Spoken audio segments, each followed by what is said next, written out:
apakah seorang muslim itu wajib bertasawuf? Maka pandanglah hatimu. Kalau dalam hatimu ada rasa bangga, oh akulah wali Allah, berarti kau sedang tertipu. Terima kasih Kiai. Saya ingin kembali ke Prof.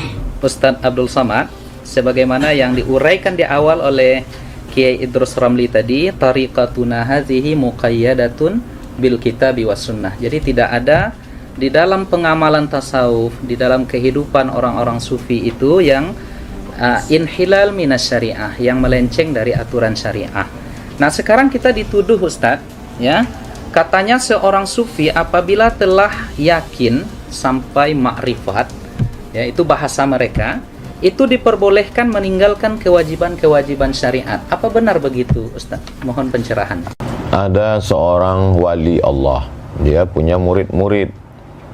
Murid itu pun diambil dari bahasa tasawuf. Arada yuridu, murid, orang yang punya keinginan yang kuat. Begitulah kuatnya pengaruh tasawuf di Indonesia. Sampai yang tidak ikut tasawuf pun disebut juga murid.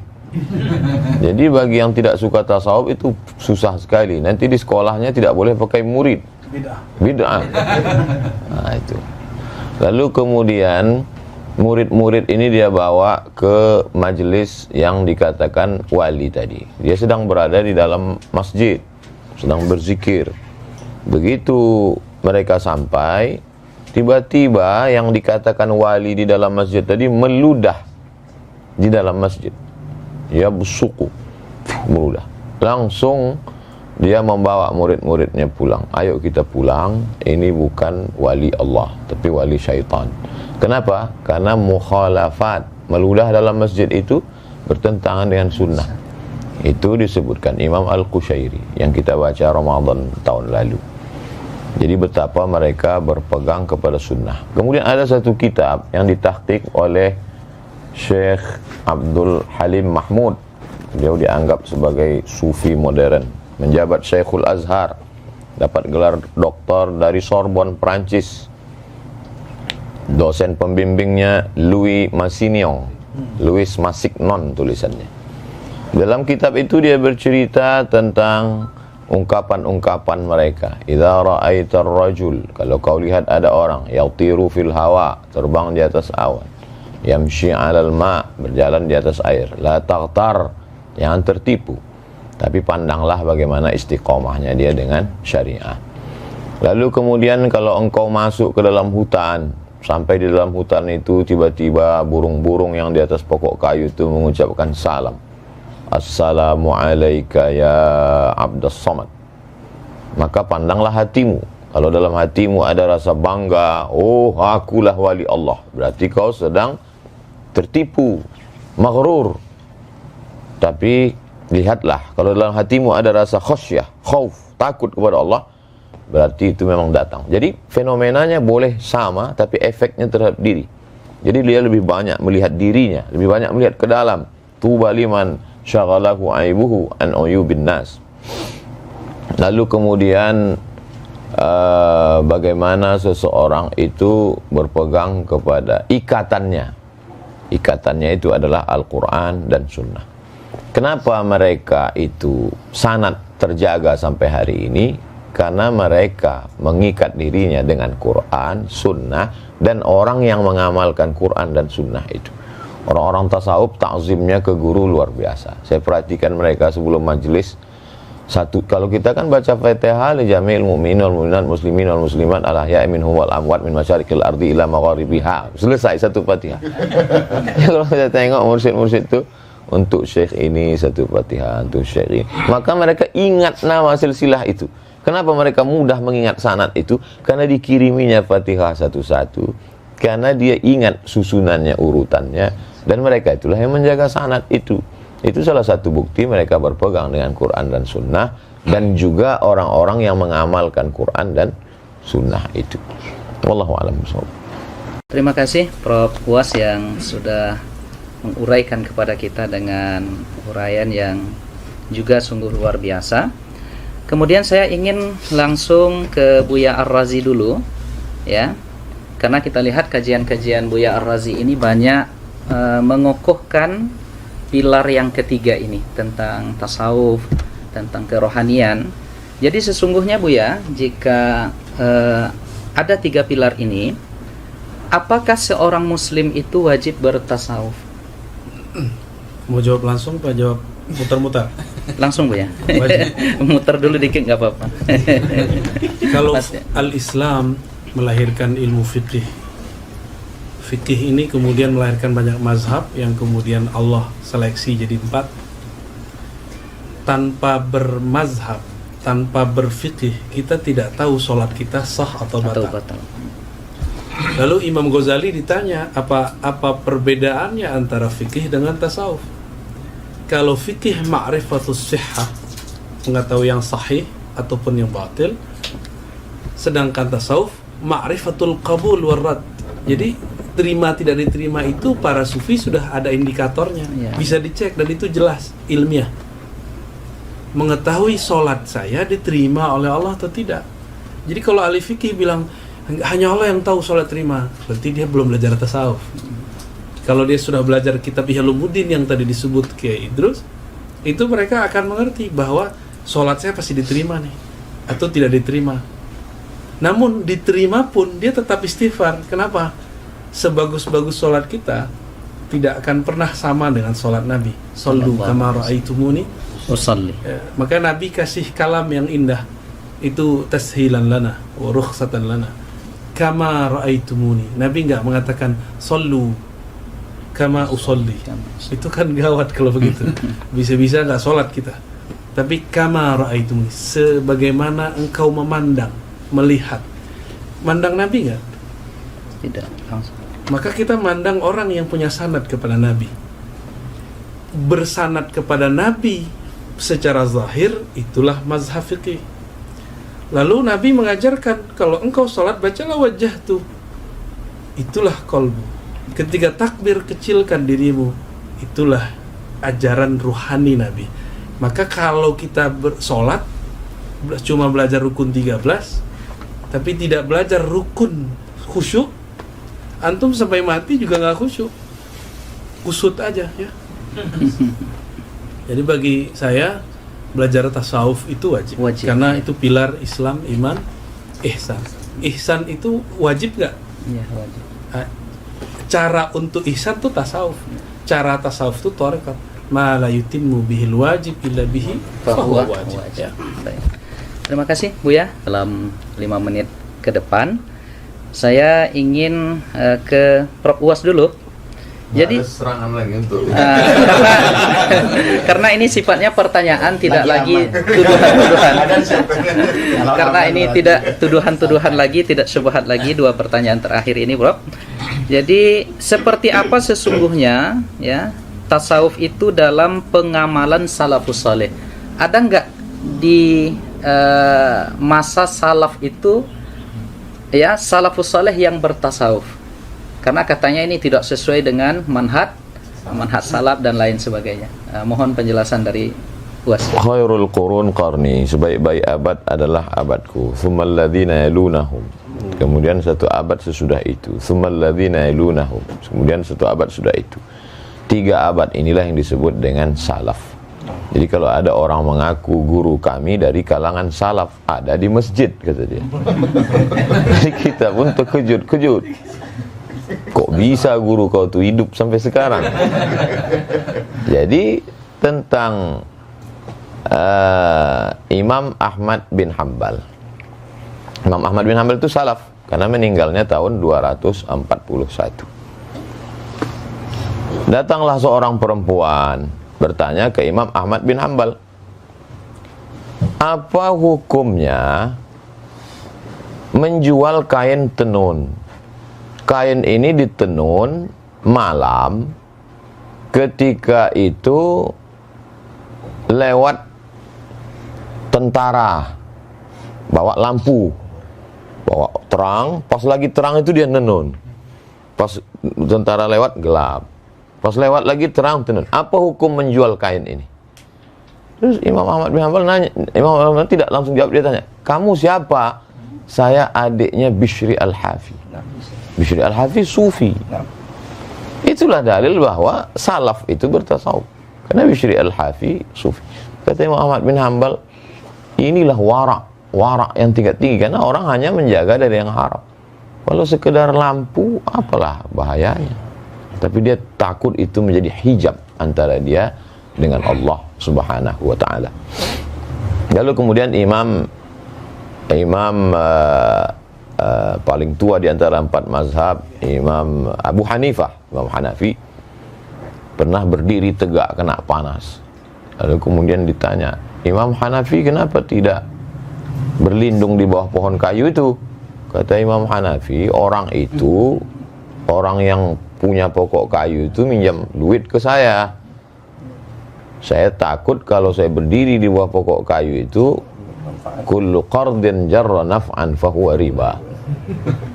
Jadi sampai sehalus itu warak mereka, zuhud mereka. Jadi itulah yang dikumpulkan oleh para ulama, di antaranya dalam Al-Luma' At-Tusi, kemudian dalam Ar-Risalah Al-Qushairiyah, dalam kitab-kitab tasawuf. Kemudian barulah mengkristal susunan yang paling indah kalau dalam mustalah hadis Muqaddimah Ibnu Salah, Rama Hurmuzi sebelum itu, baru cantiknya itu pada Ihya Ulumuddin Imam Abu Hamid Al-Ghazali 505. Jadi kalau orang mengatakan mana salaf itu bertasawuf, ya kumpulkanlah. Nah, ini juga bagi penggemar tasawuf, dia dapat bahan banyak dari dialog kita hari ini. Bisa kumpulkan salaf bertasawuf, dalil-dalilnya, bagaimana mereka wara, zuhud, bagaimana mereka takut kepada Allah dan lain sebagainya. Imam Ahmad bin Hanbal ketika beliau amat sangat wara. Jadi sifat-sifat tasawuf itu ada pada diri mereka, walaupun mereka tidak menyebut dirinya sufi. Kebalikan dari yang sekarang, mengaku sufi tapi sesungguhnya sifat tasawuf jauh. Mudah-mudahan kita termasuk orang-orang yang mengamalkan sifat-sifat tasawuf itu, dan kita dijaga Allah SWT. Saya kira demikian. Allah. Baik, terima kasih Prof. Buas. Ya, berbeda, ada kalam beliau tadi. Berbeda dengan hari ini, banyak orang yang mengaku sufi tetapi amalnya jauh dari kesufian itu. Cuma ada yang Ustadz Mawardi dulu mendefinisikan sufi ini, Ustadz, mungkin yang Ustadz sebut tadi adalah sufi yang suka piti. Ada lagi Ustadz Mawardi dulu juga suka film katanya. Nah, jadi yang orang-orang yang Ustadz sebut tadi mungkin sufi yang ke arah situ barangkali. Dakhil. Baik, terakhir kami arahkan pertanyaannya sebelum nanti closing statement dari Kiai Idrus. Ya, ini ke Buya Ar-Razi Hashim. Saya tertarik menanyakan ini Buya, bahwa kawan-kawan kita, asatis-asatis yang mungkin berbeda cara pandangnya dengan kita, itu menilai tasawuf dengan penilaian yang negatif. Padahal hasil sependek pembacaan kami, itu imam mereka, yaitu Imam Syekh Ibnu Taimiyah, itu bahkan di dalam Al-Bidayah dikatakan, saya melihat di sini, at-tabarruk bisyurbi ma'i ghuslih. Jadi bahkan Imam Ibnu Katsir mencatat ketika beliau meninggal, itu air pemandiannya itu diminum oleh murid-muridnya. Nah, bahkan hudurun nisa war rijal, dan bahkan Imam Ibnu Taimiyah ini dikuburkan di Damaskus itu di makbarah sufi ya. Nah, ini seperti apa ini Bu ya sebenarnya? Jadi pengikutnya anti sufi, tetapi kita lihat Imam Ibnu Taimiyah dan muridnya Ibnu Qayyim itu bahkan punya karya-karya tentang kesufian, tentang ihsan. Silakan Bu ya. Bismillah. Ini karena ngomong Ibnu Taimiyah saya harus ta'awuz dulu ya. Biar nggak ngomongnya campur dengan emosi. Baik. Syekh Ibnu Taimiyah awalnya adalah asyadun nas ya, i'tidaan ala as-sufi wa sufiyah. Adalah orang yang paling keras menyerang tasawuf, tapi niat dia baik. Dia punya definisi tasawuf itu sendiri. Bagi dia sufi itu seperti yang dikatakan Imam Junaid tadi, muqayyadun bil kitabi was sunnah. Tapi itu persepsi dia. Maka dia seranglah Al-Bakri, dia seranglah Ibn Arabi, Hatta Ghazali nggak selamat dari dia. Hatta Al-Kushairi itu pun dihantam. Yang paling lucu yang dari kalangan Hanabilah yang menulis kitab Manazilus Sa'irin, Al-Imam Al-Harawi, yang gelarnya juga Syekhul Islam, itu juga dikritisi oleh dia. Jadi Ibnu Taimiyah ini memang jiwa-jiwanya kalau sama orang Asy'ariyah sekarang ya ini jiwa rudutnya tinggi, ya, sehingga kalamnya betul-betul sangat fasih. Kata Az-Zahabi, jika dia yarud ala syai' ka'anna kulla kitabin baina ainaihi. Seakan semua kitab yang dia serang itu sudah hafal semua. Cerdas, secara ibarah, ya. Jadi dia cerdas secara memorize, bukan cerdas secara analyze. Ya. Ibn Taimiyah tahun 709 itu pernah berdialog dengan Al-Imam Arif Billah bin Athaillah Sekandari. Kita pernah bahas itu kemarin, ya. Di situ terjadi dialog. Sebenarnya Ibn Athaillah sedang yunsih, ya, memberikan nasihat yang tulus kepadanya. Tapi dipahami oleh Zahabi, Ibnu Katsir sebagai syadidan ala Syekhul Islam, orang yang keras kepada Syekhul Islam. Emang begitu. Jadi dari dulu antum kalau mau menjawab tuduhan Salafi dianggap kita memfitnah. Kalau kita mengkritisi mereka itu dianggap apa? Nyebarin syubhat, ya. Menjual syubhat yang menyambar-nyambar. Syekh Ibn Taimiyah ini diabadikan sanad thariqatnya oleh Syekh Muhammad Hafiz At-Tijani dalam beberapa makalah sanad, ya. Oh, jadi beliau ini punya sanad thariqah. Dan itu ke Sidi Abdul Qadir Jilani. Jarak beliau dengan Al-Imam bukan Tijani, Abdul Qadir Jilani. Abdul Jilani itu cuma 2 orang. Beliau berguru kepada, seingat saya namanya Abu Muhammad, kemudian dari Ibn Qudamah langsung daripada Syekh Abdul Qadir Jilani. Jadi Ibn Qudamah itu datang dengan Ibnul Jauzi ke Baghdad 40 hari sebelum wafat Syekh Abdul Qadir Jilani. Hari ke-40 dia wafat, suluk mereka selesai. 40 hari mereka 40 suluk. Maka Imam Ibnul Jauzi mengerti isi Ihya. Ibnu Qudamah pun kemudian menulis tentang abab Tazkiyatun Nufus dalam beberapa risalahnya, ya. Ibn Taimiyah nyambung kepada Syekh Abdul Qadir Jilani. Maka dalam Majmu' Fatawa ada 2 jilid, beliau menyebut Syekh Abdul Qadir dengan Sidi Syekh. Terjemahannya apa? Tuan guru. Dan itu istilah tasawuf, ya, Sidi Tuan Syekh. Ya, Tuan Syekh Abdul Qadir Jilani. Dan Abuya. Sidi. Ada tambahan belakangnya. Qaddasallahu sirra. Dan yang paling ajib dalam Madarijus Salikin, yang 1 jilid tebal itu, Ibnu Qayyim yang menulis memori dia dengan Ibnu Taimiyah dalam syarah-syarahnya. Begitu juga Al-Wabilus Shayyib, dia menyebut Ibnu Taimiyah dengan Qaddasallahu sirra. Berarti dia sudah mentakdis gurunya sebagai seorang wali. Karena Qaddasallahu sirra itu cuma wali. Mursyidnya belum boleh. Kalau belum wali, ya. Kalau antum wali murid. Jadi Ibnu Taimiyah fi awakhir umri kana yamil ila tasawuf bal yadfa anhu. Jadi beliau di akhir hayatnya memang sudah cenderung bertasawuf karena sudah tidak boleh lagi nulis, tidak boleh lagi berfatwa, dan beliau yakhtimul Quran fi shalah. Jadi khatam Qurannya dalam salat. Ada subuh zikir enggak berhenti-berhenti, dan itu cuma amalan sufi. Jadi akhir ayatnya beliau asli bertasawuf. Jadi intinya Ibnu Taimiyah tidak anti tasawuf, dia cuma ingin membersihkan tasawuf versi dia. Lalu mengapa murid-muridnya sampai hari ini pengikut metodologi beliau itu anti dan sangat keras itu, Bu, ya? Kira-kira apa itu latar belakangnya kira-kira? Li'annahum ma indahum isnad, ya. Karena mereka enggak punya sanad. Kalau orang enggak punya sanad fikrah, sanad ijazah, sanad tarbiyah. Mereka enggak punya sanad tarbiyah. Sanad ijazahnya nggak punya, kan? Sanad tarbiyah ini paling mahal. Mereka nggak punya sanad tarbiyah, sehingga tidak ada yang ngerekam thariqatnya Ibnu Taimiyah. Ketika dikabarkan oleh para masyayikh, Ibnu Qayyim nulis Madarijus Salikin, itu Muhammad Hisan itu mentahzir kitab Ar-Ruh. Jangan dibaca kitabnya. Al-Adawi meragukan karya Madarijus Salikin. Usah baca kitabnya. Jadi mereka sendiri kurang ajar sama imamnya. Apalagi sama kita. Apalagi sama orang-orang di samping saya. Jadi ini terakhir, ya. kita itu walaupun mau menjawab mereka, tapi niatnya memperkuat diri kita. Kita la nashtaghil bimasailihim biikhtilafihim. Kita nggak usah repot dengan mereka. Kita perkuat saja aswaja yang kita punya. Masalah mereka mau jidal ya sudahlah, biarin aja. Nanti kalau jidal kita serahkan kepada Syekh Idrus. Baik.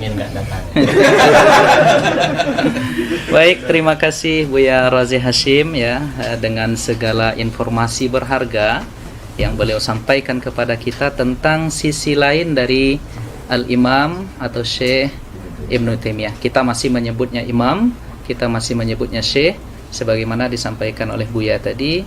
Murid-murid beliau sudah menganggap beliau pula menjadi seorang wali dengan ungkapan qaddasallahu sirrah. Artinya ujung-ujungnya kita yang ingin mencintai tasawuf ini adalah kebeningan kalbu. Maka kita tidak punya rasa benci kepada siapapun.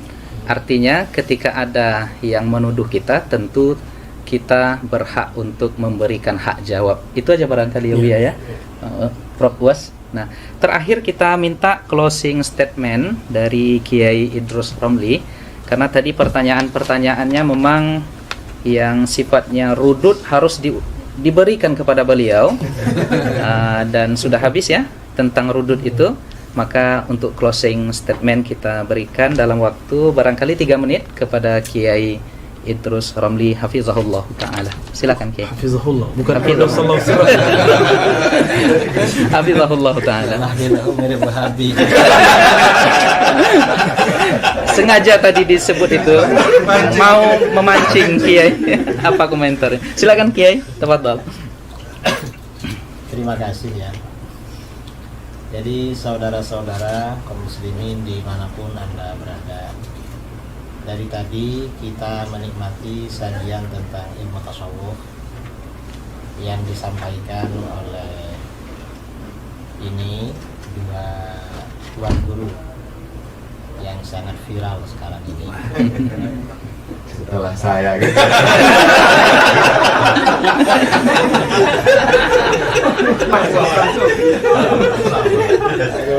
Ada ujungnya. Tuan Guru UAS, kemudian juga di samping saya Buya Dr. Al-Razi Hashim, dan beliau semuanya doktor. Saya gurunya dokter. Saya ini kawannya. Dokter pilih ijazah. Maju saja.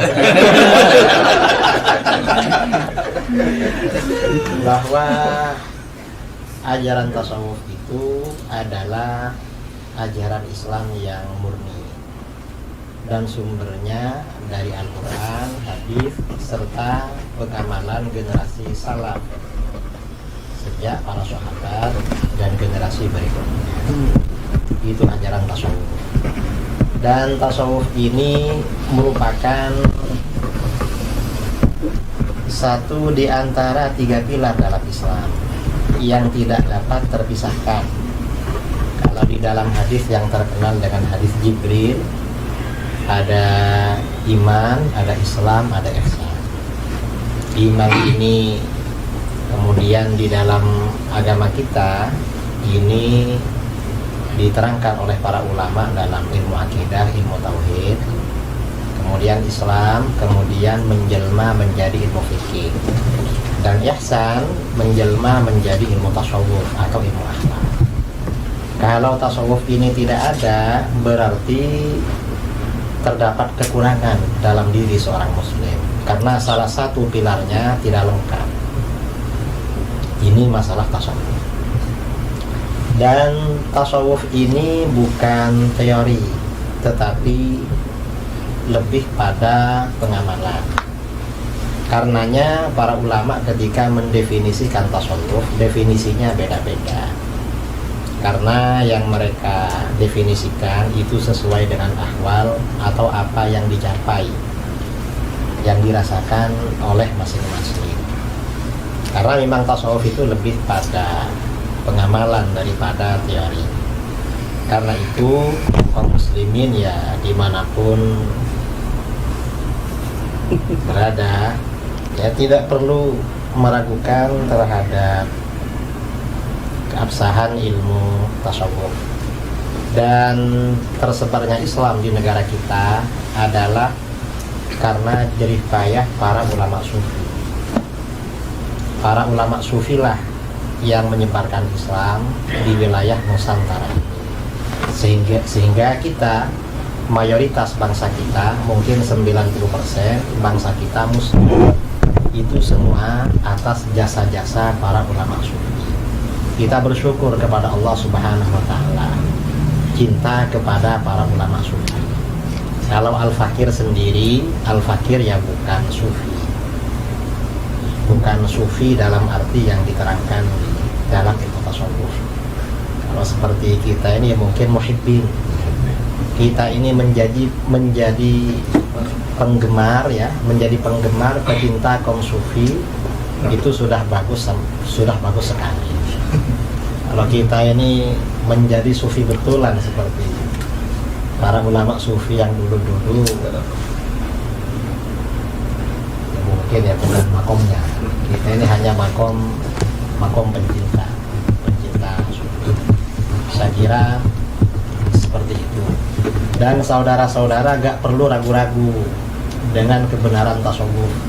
Kalau ada orang-orang yang tidak suka dengan tasawuf, menuduh-nuduh atau bilang sesat, bilang apa, itu gak perlu didengar.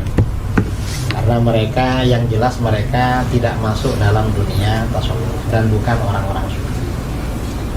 Saya kira itu dari saya, mungkin mewakili dari 3 narasumber, saya dan 2 kawan ini ya, termasuk mewakili diri sendiri. Idrus dilawan.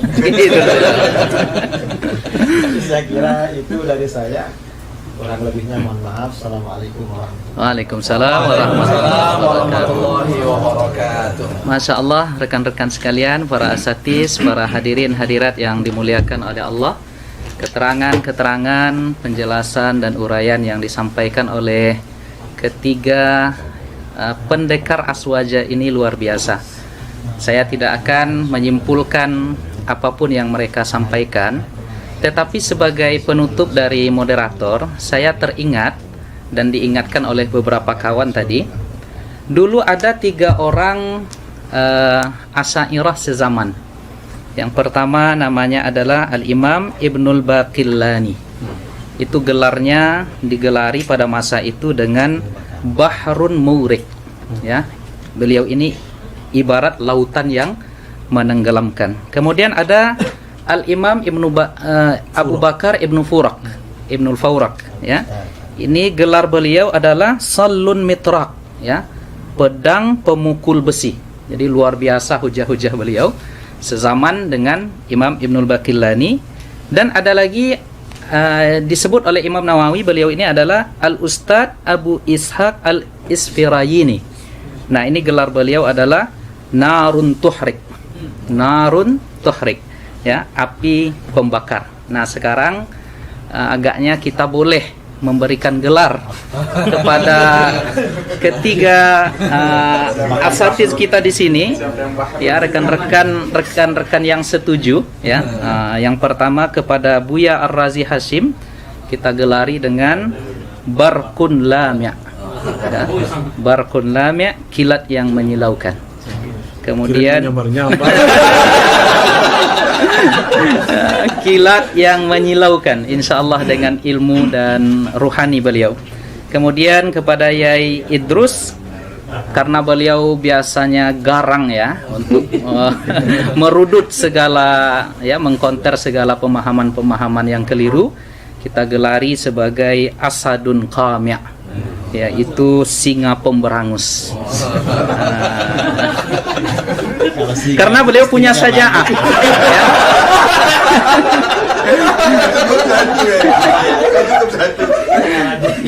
Karena beliau punya saja'ah, ya, terus punya saja'ah yang mungkin belum diamalkan oleh Prof Uwas dan Buya. Maka cocok kita sebut sebagai Asadun Qami'. Kemudian terakhir kepada Uwas kita berikan gelar Saifun Qati', pedang tajam. Luar biasa ya anekdot para alim ulama kita ini yang ya sesungguhnya bercanda tetapi ada hikmah-hikmah yang luar biasa dari jawaban-jawaban mereka. Kita bermohon kepada Allah Subhanahu wa taala, semoga Allah kumpulkan kita dengan Sayyiduna Muhammad sallallahu alaihi wasallam di surganya dan diberikan nikmatnya pandangan kepada Allah Subhanahu wa taala kelak di surga, kita mendapatkan ridha darinya. Dan tentunya kita yang berkumpul di sini dan siapapun yang melihat video ini mudah-mudahan diberikan kasih sayang oleh Allah Subhanahu wa taala, dan kita ungkapkan ya kepada mereka dan kepada yang hadir semuanya bahwa kita mencintai mereka karena Allah Subhanahu wa taala. Demikian acara kita, diskusi kita pada pagi ini yang mengumpulkan 3 pendekar aswaja, yang mudah-mudahan ini memberikan pemahaman yang baik kepada seluruh yang mendengarkan. Dan banyak maaf dari kami yang membawa acara ini. Kita tutup dengan doa kafaratul majlis. Subhanallahumma wa bihamdika asyhadu an la ilaha illa anta astaghfiruka wa atubu ilaik. Wa barakallahu fikum. Semoga Allah jaga kita semuanya. Wassalamualaikum warahmatullahi taala wabarakatuh.